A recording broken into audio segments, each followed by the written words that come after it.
outlined a lot of activity that is going on at the Army. And it's just daunting to think about the global footprint and the scale that you all are operating at is impressive.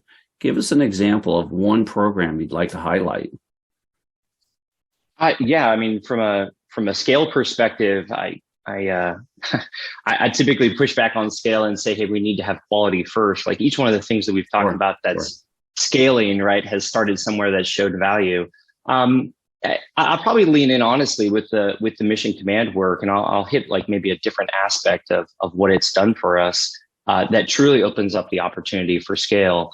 If you look at the Army, the way that we've addressed scale in the past is everyone gets a big piece of hardware and everyone has to do it. We'll typically field 428 systems that support mission command capabilities.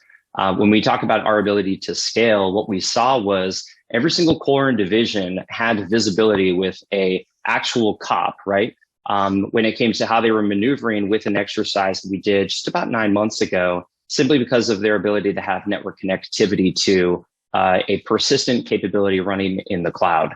And so I think there's a little bit of a different kind of viewpoint of scale that we need to be looking at when it comes to capability is typically the Army and scale is a people and a bit of hardware thing, whereas scale now is a connectivity to information thing, right? The more that you can actually create a mechanism by which people can communicate and collaborate, you're truly addressing scale, even perhaps with a single instance running that's simply designed, to handle the actual load, if you will.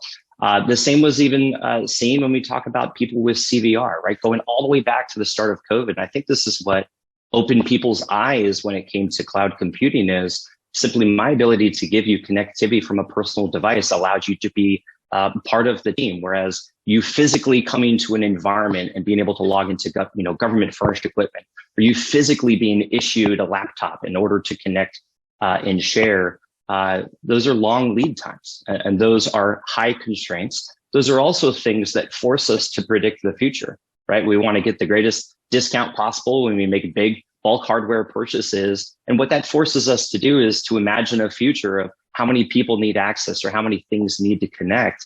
And we typically get that wrong.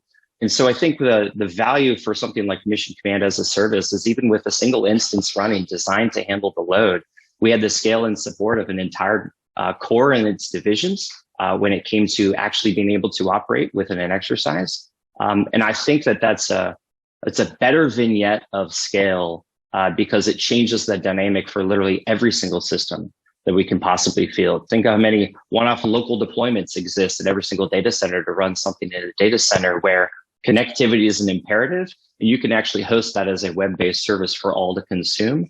You've now essentially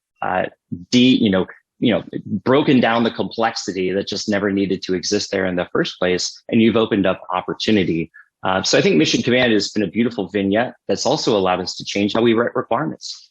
We typically were too fixed in our requirements, even with hardware specifications listed because of some challenge when it comes to swap, whereas we now have a greater aperture that we can be looking at. And so this moves from hard requirements to more objectives, metrics that help us understand that we've achieved those objectives, and really giving space for PEOs to work with their customers. We just talked about the customer experience, execution order that came out, like the executive order that came out. Like we have to be incentivized to care about the customer experience. And so making it so that teams don't look at upstream requirements too hard, but look at downstream engagements with their customers helps make that customer experience even better.